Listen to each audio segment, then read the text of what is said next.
Magandang buhay, this is Virgil Graham. Ito yung part 2 ng paggawa ng throw pillow with zipper. Ito yung makikita nyo paano tahiin. Ulit ha, yung makina pa, initin nyo muna bago nyo paandarin. Then yung tela nakaharap dapat sa'yo, yung right side. Okay? I-jing natin. Para sa zipper. Para sa zipper to.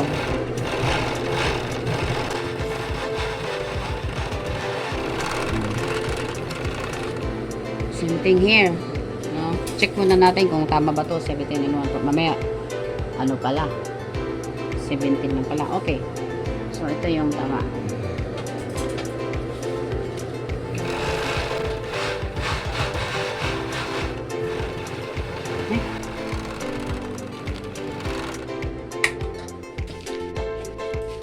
Ay, mamaya ba pala. So, pagtagpuin mo yung inaging mo kanina, right side together. No? Right side together. Ayan o. Right side together. Yan, yan. Okay. Ngayon, sa, ano, nawawala yung ano ko. Susukatin mo to ng, ano, dito. 3/4, no? Dito, mag 3/4 ha. Okay. Ngayon, mag-basting tayo. Para to sa zipper, ha? Para maganda yung gawa nyo, hindi yung bara-bara. Okay? Ang ginagawa ko dito, ilalak ko muna siya mga 1 and 1/2 inch. Kasi tatahin ko mamaya ng 1 inch. Ilalak ko muna siya, no? Hindi mo na ako mag-basting. Okay. Dito, mag-basting na tayo. Para sa zipper. Kasi tatanggalin ko yan mamaya eh. So, now.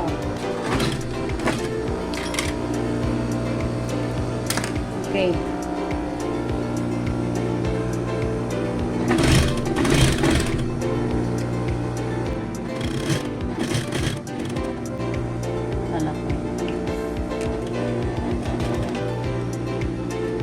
Okay, may zipper na tayo, no?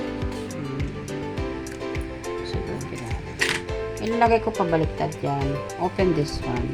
Here. Ang zipper ko din mahaba. 17 ba? 17. Pero mamaya ilalak ko siya. Pero ako kasi nagpapalit talaga ako ng zipper put. No? Hindi ako yung gumagamit yan. Kasi para maganda. Okay. Palit muna tayo. Ilagay natin yung zipper, no? At nilagay ko na rin yung zipper put. Kaya zipper put ginamit ko kasi gusto ko malapit siya di sa ipin. Okay. Pagka ordinary kasi lang ano, hindi siya talaga pupunta dun. So, I'll do this. Open mo to. And be careful. Minsan, pag gano'n mo, dumiretso na dun. Patay na. Hirap yan. Ngayon, sa ano lang ako, 2.5 yun yung setting ko. Okay. Madali lang to. Very easy. Kayo yung mga nanay dyan sa bahay, may mga retaso kayo, mga kumot na hindi na ginagamit, pwede nyo gawin ito. Marami kayong magagawa sa tela na retaso. Mugot. Pero maliit pa dito, pwede nyo gawin pa holder. Marami siya pwede. Marami. So, dapat maano lang kayo, maabilidad kayo. Okay. Ito yung part na isasara ko na dito. Okay. Sara ko na. Pero dahan-dahan kasi mamaya dumiretso ka dun.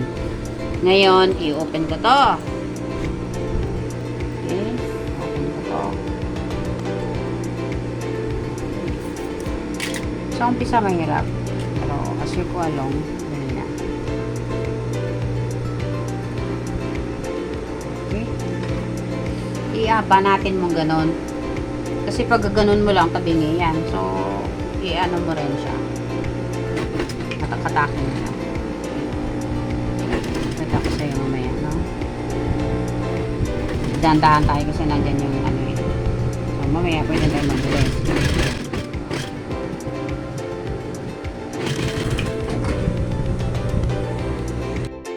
cut nyo to Okay? Saan na ba yung matino kong gunting? Yan, matino. Okay. Ngayon, imimit mo to dito. Okay? Yan mo yung ano niya. Make sure, tatayan ka na ng half inch dyan. No? Ipipin ko muna siya para hindi kayo mahirapan, no? Kasi mamaya ano. Pero kung magaling na kayo mag-estimate, you don't have to pin it. Ano na lang. Okay? O, may excess mamaya ang tela. Pupilin mo yan. Para malinis bago mo siya aging. Bago kayo mag-aging, pantay nyo muna yung tela ha, kasi pangit pagka nag-aging kayo tapos ano, tabingi yung tela. Yun, hindi align. Tapos na ako sa zipper. Okay. Matagal ko nang natutunan tong torpedo. Ito yung unang-una kong ginawa. Unang-una kong natutunan. Ayoko naman talaga manahiin. Hindi ko alam ba ang gusto ko na siya. Okay. Okay. There we go. No, half inch yan dito. Okay. Tayo na natin. Sunod natin. Tingnan mo rin yun sa likod kung baka mamaya naiwan pala. So, yan. Pwede na yan. Close mo nun. Mamaya pwede mong tahiin yan ng kamay para isarado mo yan dyan.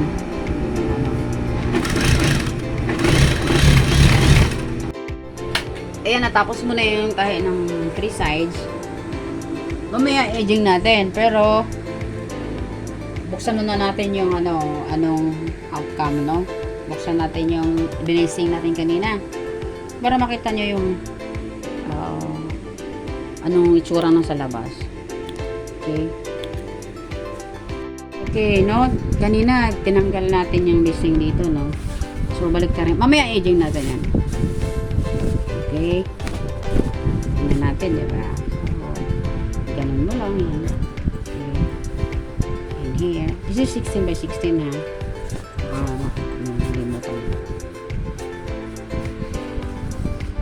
Gusto ko lang kasi makita nyo yung ano itsura ng zipper.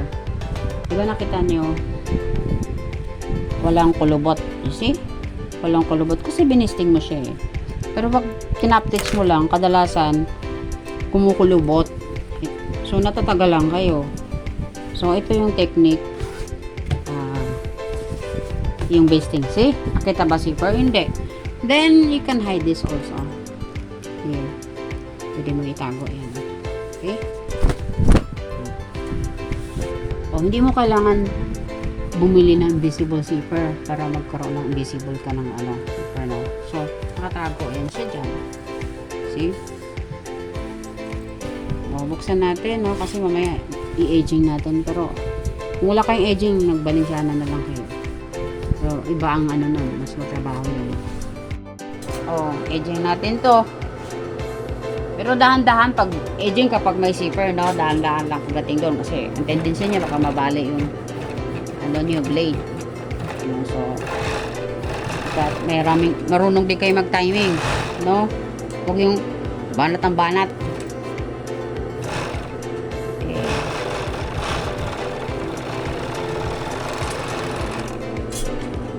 Okay, malinis na siya. Kasi wala pang 30 minutes natapos natin yung torpedo. Pero siyempre sa mga beginner, siyempre, it takes time.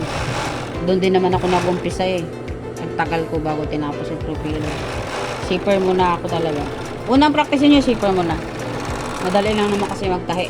Ang zipper ang problema dyan. Pag-attach ang zipper. Okay. Instant.